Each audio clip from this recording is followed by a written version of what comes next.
तर एक राजकीय बातमी, अमित ठाकरेंवर गुन्हा दाखल झाला आणि त्यानंतर आता आदित्य ठाकरे भावाची पाठराखण करतायत। मोडून काढू ही निवडणूक आयोग सरकारची दादागिरी असं ट्विट त्यांनी केलंय। काल अमित ठाकरेंनी शिवरायांच्या पुतळ्याचं अनावरण केलं होतं आणि त्यानंतर त्यांच्यावर गुन्हा दाखल झाला होता। यावरून आदित्य ठाकरेंनी सरकारवर निशाणा साधलाय। आमच्याच राज्यात आमच्याच दैवताचा सन्मान नाही करायचा तर कोणाचा करायचा, ही दडपशाही महाराष्ट्र जुमानणार नाही, मोडून काढू ही दादागिरी निवडणूक आयोगाची असं ट्विट आदित्य ठाकरेंनी केलंय।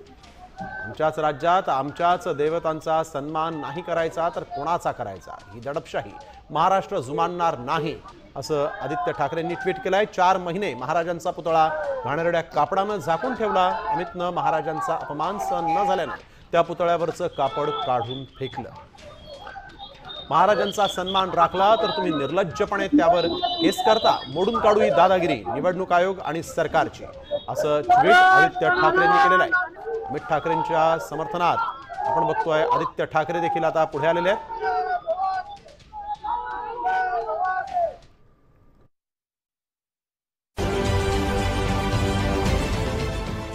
देश विदेशातील प्रत्येक घडामोडींचे लाईव्ह अपडेट मिळवण्यासाठी आता साम टीव्हीच्या सर्व सोशल मीडिया प्लॅटफॉर्मला लाईक, फॉलो आणि सबस्क्राईब करा। तसंच सर्व नोटिफिकेशनसाठी बेल आयकॉन प्रेस करायला विसरू नका।